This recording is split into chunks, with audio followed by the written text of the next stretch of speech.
Okay, so now we're looking at management and dissolution of a corporation.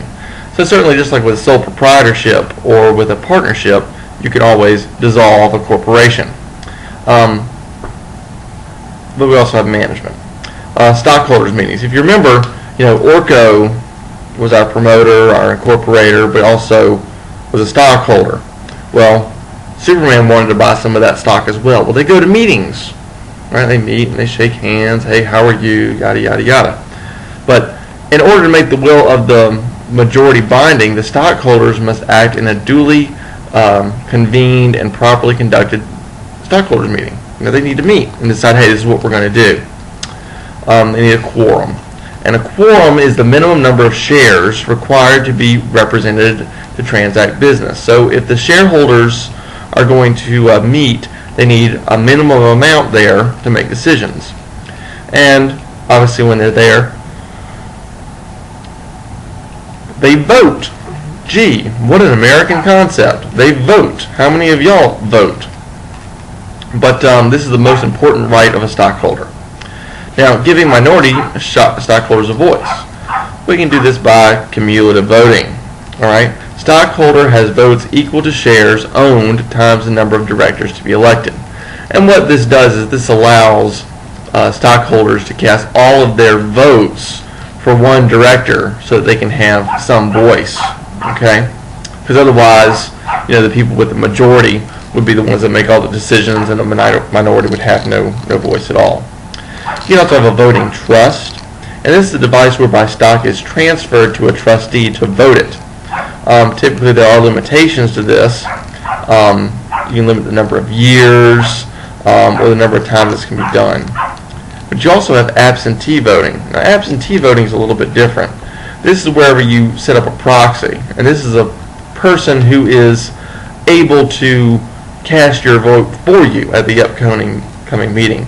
But certainly, I don't want to go to Delaware to make a vote on some issue that the corporation is dealing with. But I can proxy or give someone else my right to make my vote. You have proxy wars. Sounds like something out of Star Wars. No, it's an attempt by competing sides to secure a majority of stockholders' votes. So if Orco's over here and he's going to be at the meeting, he wants He-Man and Superman, who are shareholders, to give him the proxy.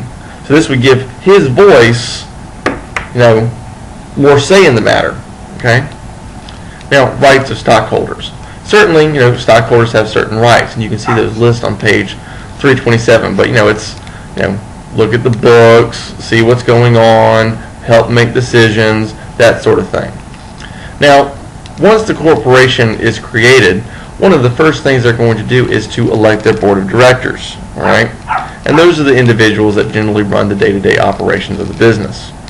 They have certain powers, and this is provided by the articles of incorporation and the bylaws that are set up to say, hey, this is what the board can or can't do. Now, these individuals also have a certain duty. They have a duty to be loyal to the corporation, a duty to act in good faith, and a duty to not to act in self-dealing. All right. Now, directors, they also they appoint officers. Now, the board of directors authorizes them to act on behalf of the corporation. Now, what about liability?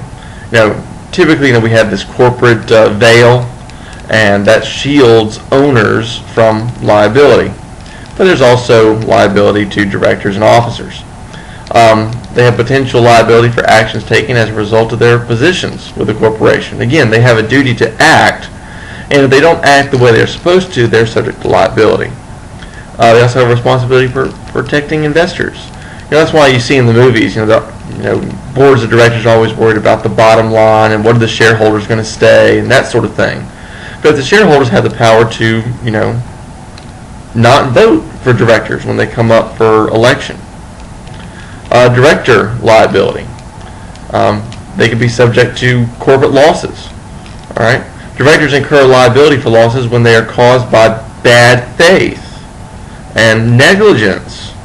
All right. The question is whether directors acting in bad faith whether they acted in a way that conflicted with the interests of the corporation. Okay? Wrongful actions. Paying dividends out of capital or ultra vires acts constitute illegal things. Right? You can't, take money that isn't there and give it out as dividends. Okay? Just like you must do what the corporation was intended to do. If you don't do those things, you're outside the boundaries of what you're allowed to do, and therefore subject to liability.